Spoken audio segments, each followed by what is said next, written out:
Pagi ini saya mendapat perenungan yang ada tuntunan Roh Kudus langsung. Judulnya adalah Ditangkap Tuhan. Roh Kudus seolah memberitahu saya bahwa ini adalah hikmat yang Tuhan taruh di dalam hati Salomo ketika Salomo meminta hikmat untuk mengetahui baik buruk benar salah dalam hidupnya. Di dalam setiap hikmat Salomo yang dia praktekkan dengan begitu baik, yang dibimbing Tuhan langsung, di situ ada aliran berkat yang berlimpah. Dan ini Tuhan Yesus langsung mengatakan ini kepada saya. Karena Tuhan merasa banyak gereja yang belum mengajarkan hal-hal ini, hal-hal yang paling krusial yang bisa membawa kamu untuk ada dalam surganya yang kekal. Di sini saya menulis banget apa yang Tuhan Yesus beritahu ke dalam diri saya langsung. Dan ini sebagai pembelajaran kita bila kita belum tahu cara-cara Tuhan membimbing kita itu seperti apa. Ditangkap Tuhan artinya diselamatkan. Diselamatkan di sini diperbarui. Roh tubuh jiwa kita diperbarui. Diperbarui artinya meninggalkan tubuh lamanya. Meninggalkan tubuh lama tidak serta-merta terjadi secara spontan. Diperbarui pasti ada rasa yang dipaksa. Diperbarui pasti ada rasa yang direlakan. Tentu ada rasa sakit, tentu ada penderitaan, tentu ada tantangan. Tapi pada ending kita diperhadapkan hidup yang diberkati. Perlu digarisbawahi, hidup diberkati tidak serta-merta tanpa halangan, tapi hidup penuh berkat dan kemenangan. Itu yang Tuhan jamin. Hidup yang diberkati tidak serta-merta tanpa halangan atau hidup kita lurus saja tanpa masalah.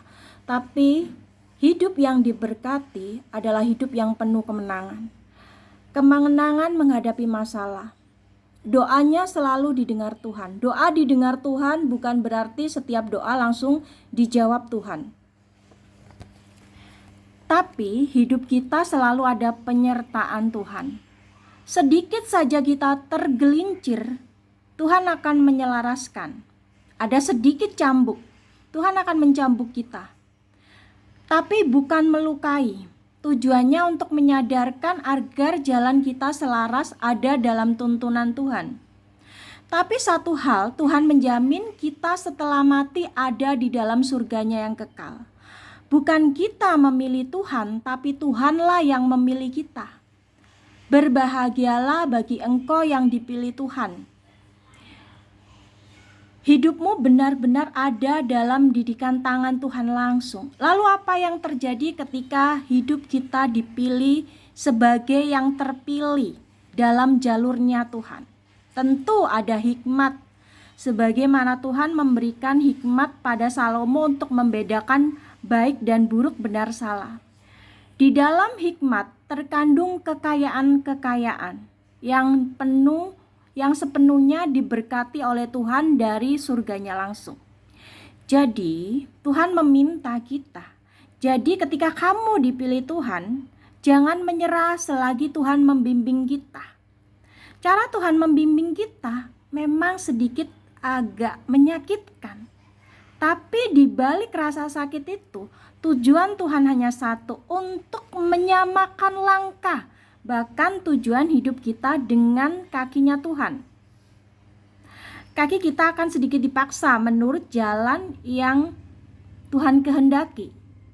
Kenapa kita dipaksa untuk menyamakan langkah kita dengan tujuan hidup Tuhan? Supaya kita berhak memperoleh fasilitas surganya kelak bila kita sudah tiada. Jadi ini yang seolah-olah Tuhan Yesus itu mengingatkan pada saya untuk memberitahukan bagaimana orang-orang yang terpilih itu mendapatkan garansi surganya adalah orang-orang yang selalu ada cambukan, selalu ada penyelarasan dari Tuhan langsung. Bila jalan kita agak berkelok, Tuhan akan mencambuk kita. Tujuannya itu untuk menyelaraskan, Karena Tuhan memiliki tujuan akhir dari hidup kita adalah memberikan kita tempatnya di surga. Memang sedikit sakit, tapi tujuan Tuhan itu mulia. Hanya untuk kita tidak terlalu terpaku pada dunia ini, tapi terpaku kepada Dia. Tuhan sang pemberi keputusan, Tuhan yang bakal menempatkan kita di surganya kelak. Dan ini banyak banget yang minggu-minggu lalu Tuhan tuh seolah-olah mendikte saya untuk memberi pengajaran-pengajaran seperti ini, karena ada begitu banyak gereja yang sudah tidak mengajarkan pengajaran seperti ini minggu-minggu awal. Padahal banyak sekali orang-orang Kristen itu tergelincir. Tergelincir artinya mereka tidak segera menyamakan diri dengan kaki Tuhan, menyelaraskan diri dengan Tuhan, tapi mereka malah terjebur langsung. Kenikmatan di dunia itu adalah kenikmatan sementara yang tidak akan kita bawa mati. Tapi ketika Tuhan memberikan kita sedikit penderitaan, bukan Tuhan membuat kita sengsara dalam dunia ini. Orang yang diberkati tidak akan dibuat Tuhan sengsara, tapi orang yang diberkati, orang yang dipilih Tuhan adalah yang akan menikmati fasilitas langsung dari surganya Tuhan. Itu yang akan Tuhan genapi dalam janji dan dalam hikmat marifat yang Tuhan berikan dalam nubuatan di dalam setiap khotbah saya hari ini. Dan ini sepenuhnya Roh Kudus mencurahkan, tangan saya menulis tanpa saya berpikir sedikit pun, benar-benar Tuhan mencurahkan apa yang Tuhan ingin saya katakan, ingin Tuhan Yesus sampaikan kepada kita, karena Tuhan Yesus melihat banyak orang yang sudah menjauh dari Tuhan, banyak orang yang sudah tidak menyelaraskan langkahnya dari Tuhan, banyak orang yang mencaci maki kemiskinan, padahal Tuhan tidak memberi engkau kemiskinan. Roh kemiskinan bukan dari Tuhan, roh rasa sakit, roh penderitaan bukan dari Tuhan. Tapi Tuhan memaksa kita, membentuk kita untuk sedikit. Kita punya tugas berat.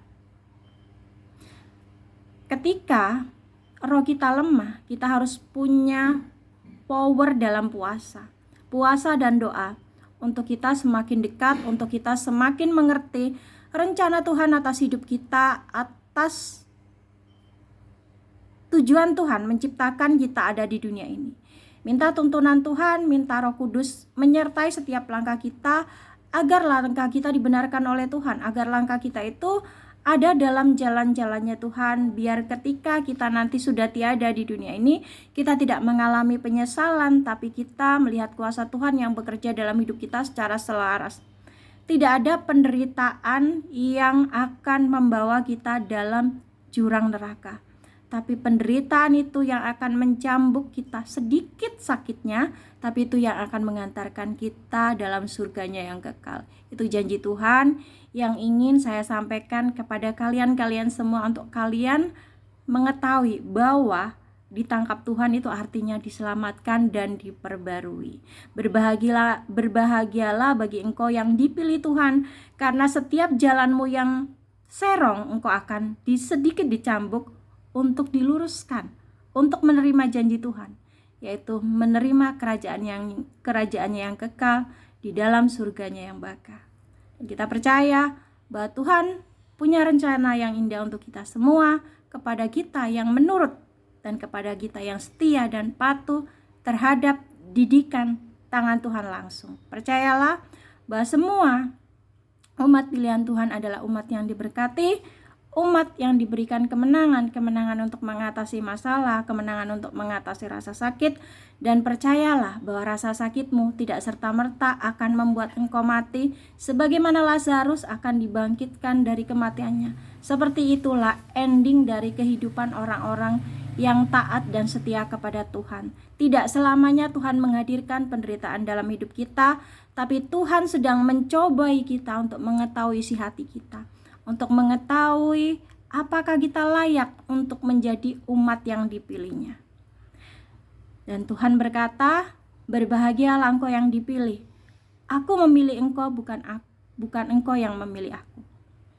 Jadi tujuan Tuhan adalah untuk membuat kita berkemenangan selama-lamanya.